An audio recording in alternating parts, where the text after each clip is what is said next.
speaking of Bill C-48, the Oil Tanker Moratorium Act.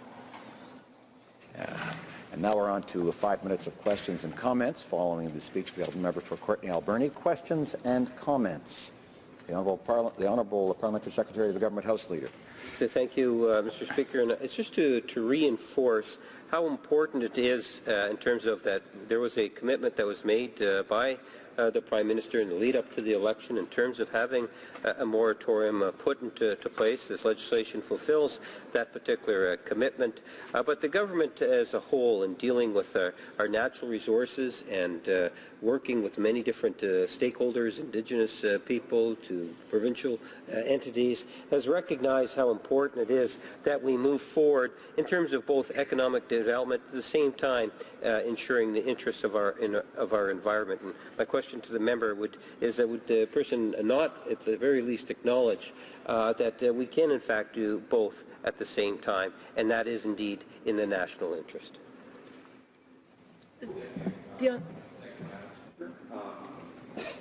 We absolutely can. In fact, we're doing that right now where we live in coastal British Columbia.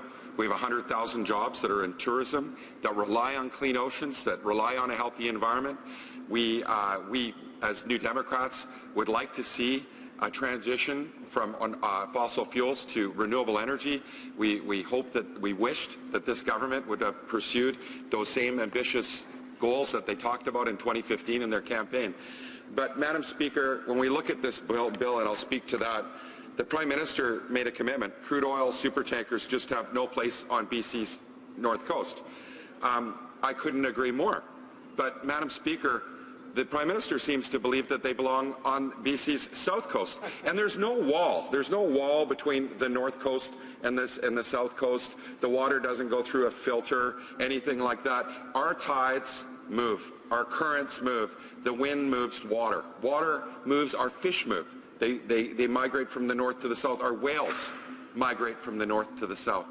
There is no wall between the north and the south coast. We need to protect our coast. So I wish this legislation expanded beyond the north coast and included the south coast, and was bold to protect coastal waters. There was an oil spill, Madam Speaker, off of the coast of Washington State, and that oil spill ended up on the west coast of Vancouver Island. That's how far it traveled. This is a small oil spill. So when we talk about the environment and the economy, yes, we can do both. But we don't need super tankers moving crude oil to protect the environment and grow the economy. Questions and comments? The Honourable Member for Cowichan, Malahat, Langford. Thank you very much, Madam Speaker.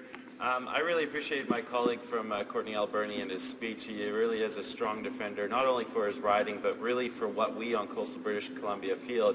You know, it's really odd being in this House because we have the Conservatives and the Liberals both trying to out-pipeline each other. And here we are standing in the face of stark evidence of what climate change is currently doing to our planet and what it's about to do.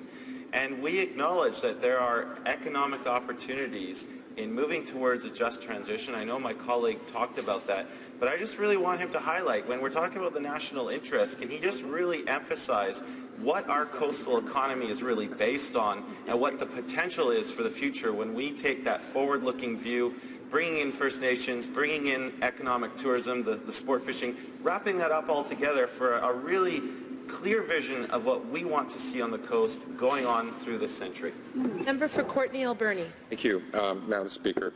I belong to a Chamber of Commerce that went from 160 members to 330 members. I belonged to a Chamber of Commerce that did that. And in fact, I was the executive director of that Chamber of Commerce for 5 years.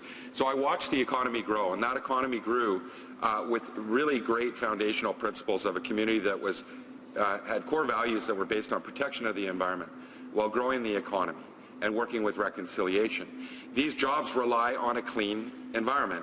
And when we think about our oceans and the national interest, it's in the national interest that we have a clean, healthy ocean. Whether you live in Regina or Newfoundland, and trust me, Madam Speaker, we have had people come and move to our community from every province in this country and work in our communities and enjoy the beautiful environment we have.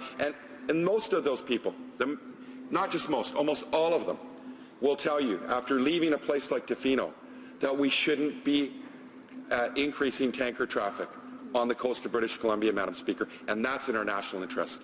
Protecting our economy, growing a sustainable, healthy economy, a marine-based economy that relies on clean ecosystems, sensitive ecosystems.